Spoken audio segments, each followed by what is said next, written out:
Le PSG est-il dans une période de doute? Eh bien bonjour à tous, j'espère que vous allez bien, personnellement ça va super. On se retrouve donc pour parler du Paris Saint-Germain aujourd'hui, puisque c'est quand même dans l'actualité. Beaucoup de fans du Paris Saint-Germain donc doutent de l'équipe, au vu des dernières performances, surtout de la dernière, avec notamment donc la défaite face à Arsenal, donc dans la deuxième journée de la Ligue des Champions. Alors bon, comme vous l'avez vu sur mes dernières vidéos peut-être, ça se trouve il y a des gens qui me découvrent sur cette vidéo, d'ailleurs n'hésitez pas à vous abonner au passage.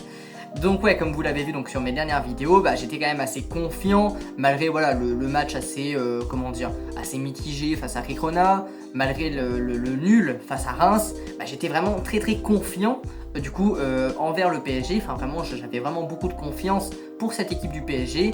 Et j'étais surtout confiant pour le match face à Arsenal, voilà le match qui a eu lieu donc il y a 2 jours face à Arsenal. Mais bon, au final, voilà, ma confiance a été vite réduite à néant, surtout pendant la première période, puisque on a encaissé 2 buts en l'espace de 10 minutes environ. Enfin bref, c'était vraiment horrible. J'ai été dépité, c'est la première fois de ma vie que je voulais quitter le match, enfin je voulais rage quitte limite, je voulais à la mi-temps aller dormir parce que déjà j'étais fatigué, logique. Et puis le match me plaisait tellement pas que vraiment je voulais aller me coucher. Bon, au final j'aurais peut-être dû parce que il s'est rien passé pendant la deuxième période. Mais bon, c'est comme ça. Et donc voilà, beaucoup d'inquiétude quand même pour pas mal de personnes, beaucoup de fans du PSG qui commencent à s'inquiéter sur le niveau du Paris Saint-Germain. Alors personnellement, je suis pas vraiment inquiet parce que, je suis pas toujours vraiment inquiet parce que j'ai confiance en Luis Enrique. Voilà, j'arrête pas de le dire, Luis Enrique pour moi c'est un super coach, c'est limite l'un des meilleurs coachs du monde actuellement, en tout cas c'est mon avis. Et donc voilà, j'ai confiance en ce qu'il fait. Après c'est sûr que voilà, la défaite elle fait pas du bien, ça c'est sûr et certain, une défaite ça fait jamais du bien.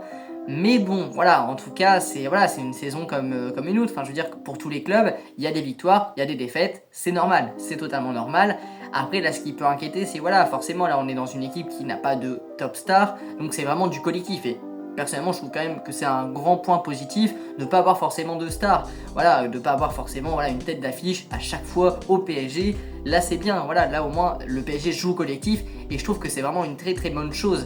Après du coup ça dérange certaines personnes parce que du coup beaucoup de personnes disent que le PSG n'a pas vraiment le niveau pour aller donc dans les phases finales de LDC.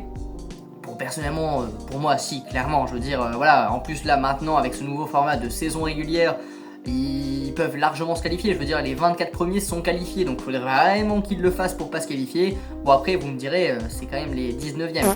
Mais bon, il reste encore 6 matchs, donc on a encore le temps, voilà.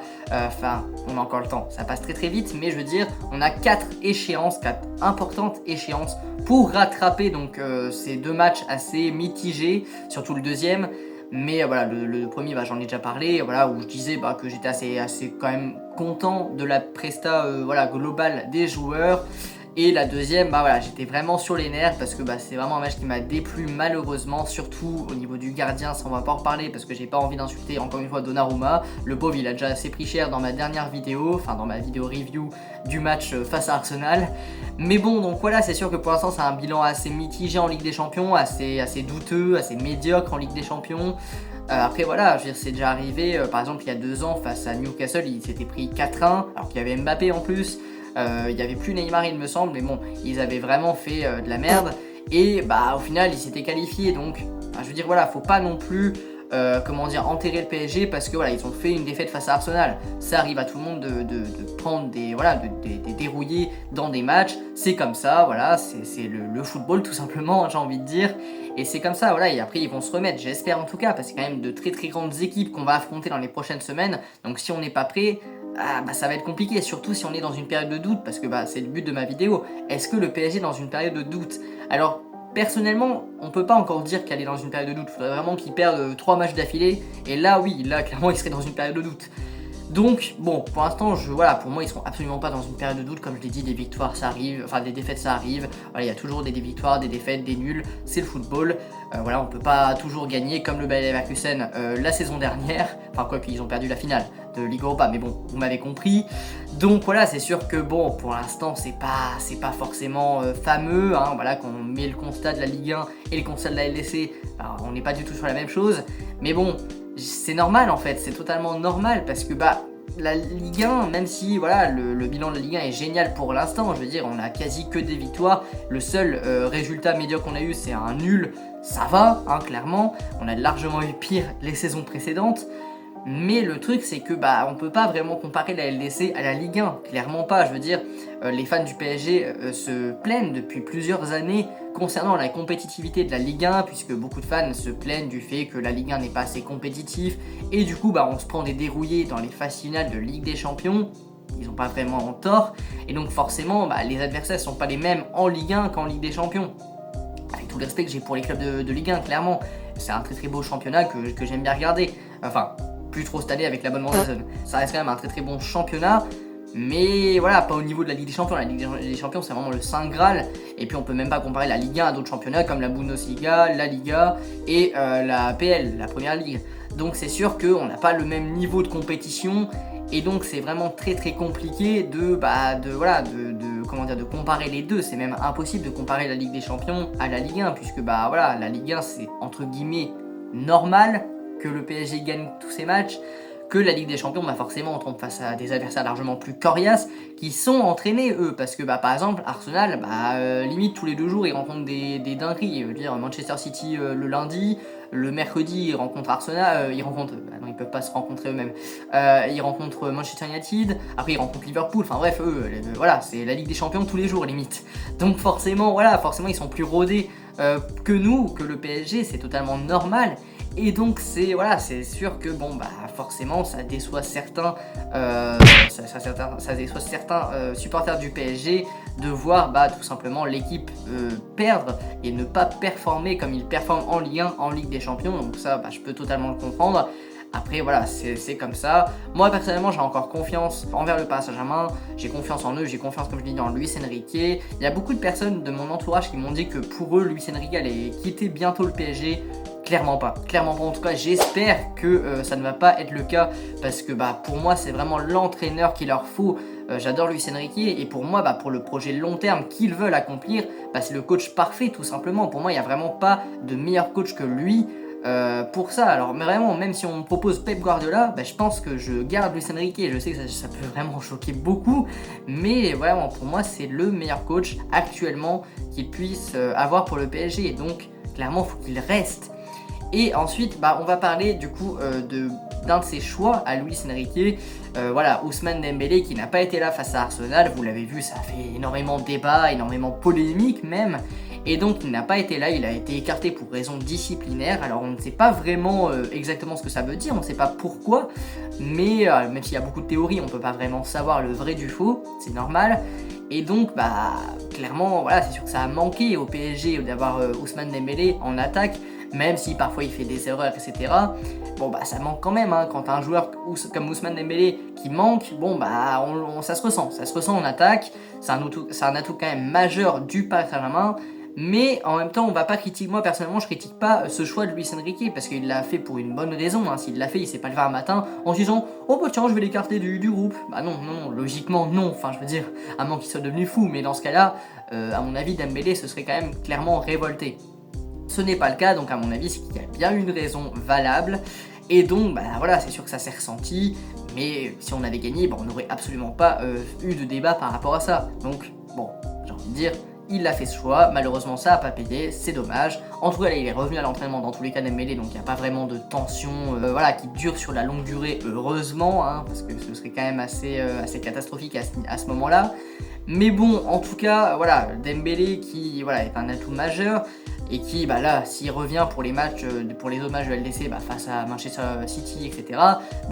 Ça pourra quand même apporter pas mal de bonnes choses au Paris Saint-Germain. Et tout comme Barcola, s'il revient vraiment à son niveau, s'il est à son niveau de Ligue 1, parce que le niveau Barcola, Ligue 1 et Ligue des Champions n'est pas vraiment le même, en tout cas c'est mon avis. En Ligue 1 il fait des merveilles, il a marqué plus de buts cette saison qu'il en a marqué sur la saison d'avant, sur toute la saison d'avant, c'est quand même assez incroyable.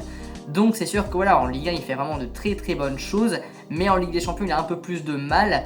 Donc c'est sûr que vraiment si on avait le Barcola de Ligue 1 en Ligue des Champions, ça changerait la donne. J'adore ce joueur, en plus Barcola c'est vraiment mon joueur préféré, et très récemment c'est mon joueur préféré.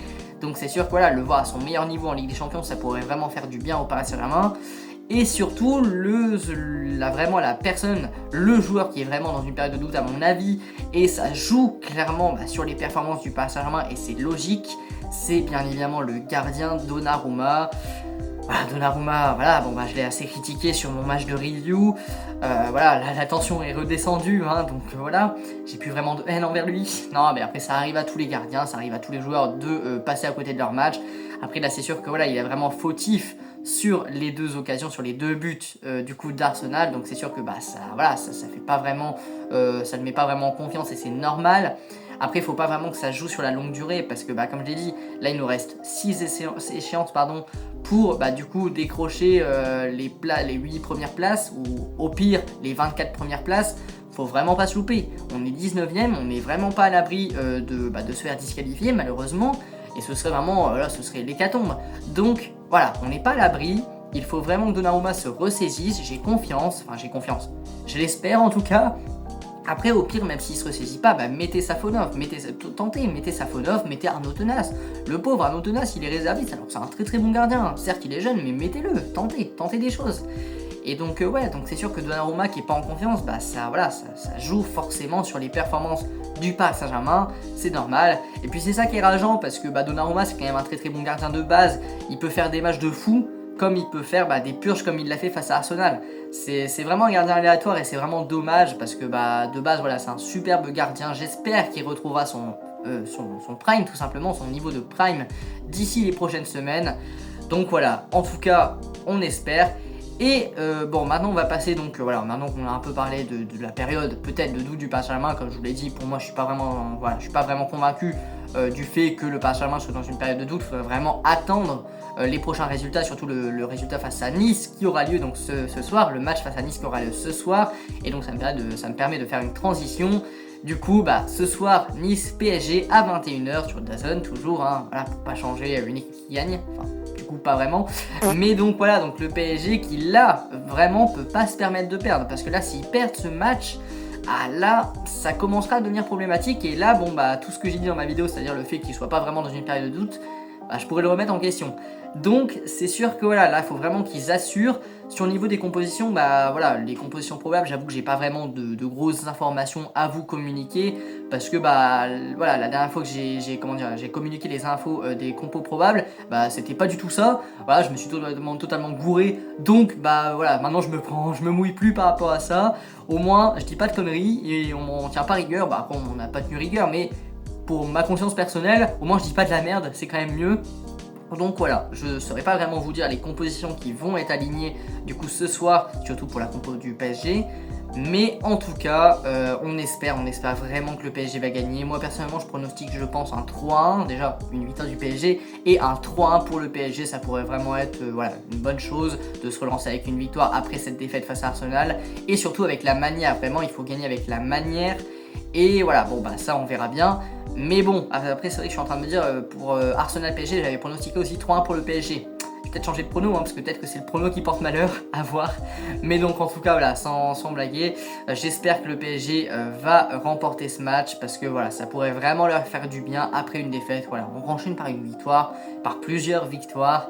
Et le prochain rendez-vous en Ligue des Champions, ce sera face au PSV Eindhoven, un adversaire qu'il ne faut surtout pas sous-estimer, puisqu'il ne faut sous-estimer aucun adversaire dans cette fameuse Ligue des Champions.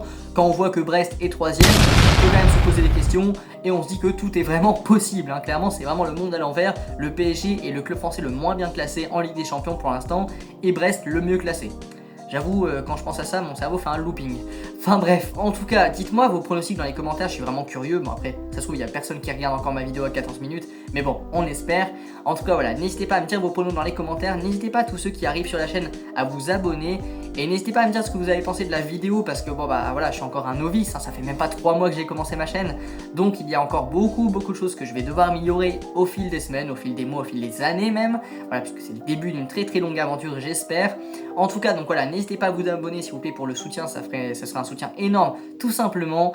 Et nous on se retrouve donc pour une prochaine vidéo les boss, peut-être la review du match, peut-être le résultat du match face à Nice, peut-être que ce sera autre chose, je sais pas encore, on verra bien à ce moment-là, on verra ce que l'avenir nous réserve. En tout cas, portez-vous bien et nous donc on se retrouve pour une prochaine vidéo les boss, ciao ciao.